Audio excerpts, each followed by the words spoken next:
na mba a na-agbinyere gọọmenti steeti aka ka akwụsị iju mmiri na kpamkpamkpa n'ụfọdụ ebe dị iche iche na Anambra steeti. Ndị Anambra State Association of Town Unions ASATU enyego gọọmenti Anambra steeti akwụkwọ cheki ego dị nde naira 2. Gọvanọ Chukwuma Soludo natara ya bụ akwụkwọ cheki a n'aka onye isi oche ASATU Barrister Titus Akpoghudo n'obi gọọmenti dị n'Awka. Valentine Mbadowa pụtara anyị akụkọ a.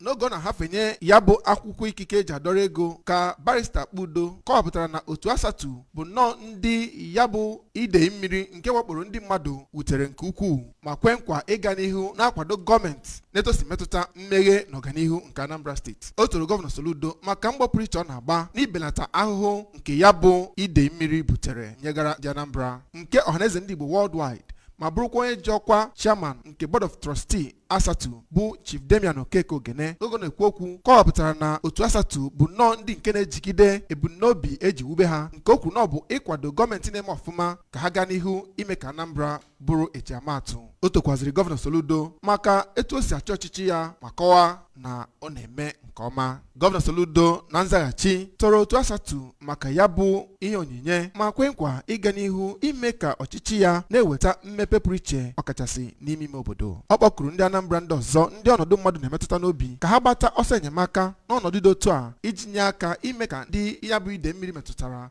biekwa ndụ otu o si kwesị. Ọ gara n'ihu kpọkue gọọmenti nke etiti ka ha weta ụsa nke ga-adị ọkpụtọrọkpụ ihe gara ya bụ ide mmiri iji gbochie ihe o nwere ike imebi n'ọdịnihu. Ndị nọgasị na ya bụ mmemme gụnyere onye ji ọkwa Chief of Staff nyegara gọvanọ bụ Maazị Ernest Ezeajowe, onye ji ọkwa Deputy Chief of Staff nakwa Chief Protocol nyegara gọvanọ bụ Maazị Chinedu Nwoye, ndị otu ASATU ndị ọzọ nakwa ọtụtụ ndị ọzọ. Site na obi gọọmenti nke dị n'Awka, abụ m Valentine Mbadowa.